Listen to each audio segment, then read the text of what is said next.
Audio on demand from Vision Christian Media.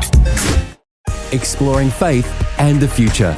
Neil Johnson and Bible teacher Dr. Camille Majdali. In this series, we've been talking a lot about Europe, its formation, the way that Europe was shaped, and of recent days talking about the Brexit and why the Brits would want to leave the European Union. Camille, when we talk about the Brexit, this is no minor event, and events of this magnitude reflect on not only the remaining states of the European Union, but also on what happened with Britain and how they might relate in biblical prophecy could be very interesting to pursue. All right, Neil, this is a nice football to kick around. The EU, Brexit, and Bible prophecy.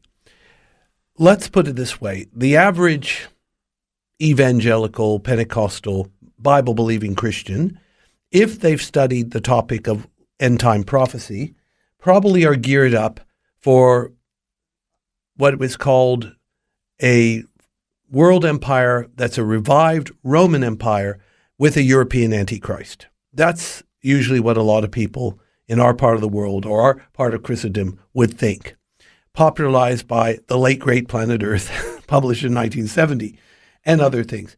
Or another way to view it is Daniel chapter 2, Nebuchadnezzar's statue, which outlines the world empires from Daniel's day to the second coming of Messiah.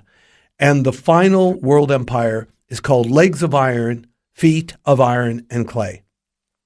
Traditionally, people said, this is representing the Roman Empire.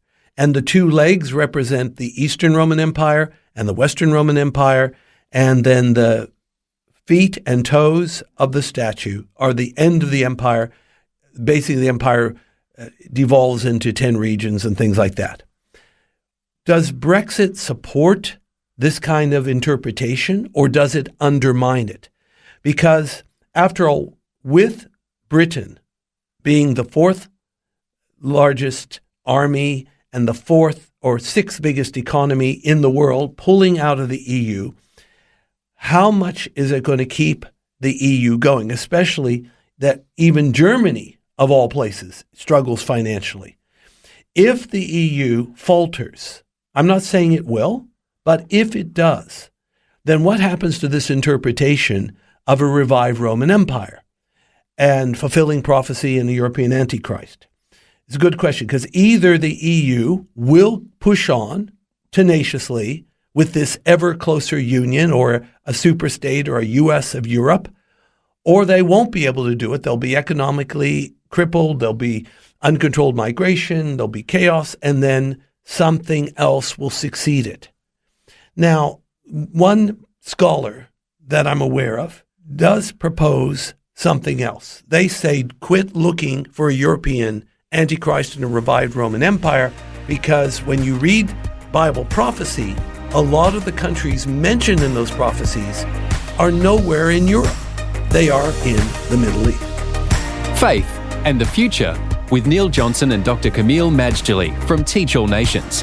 Find articles, videos and podcasts from Dr. Camille, plus today's and other episodes of Faith and the Future in the Vision app or at vision.org.au.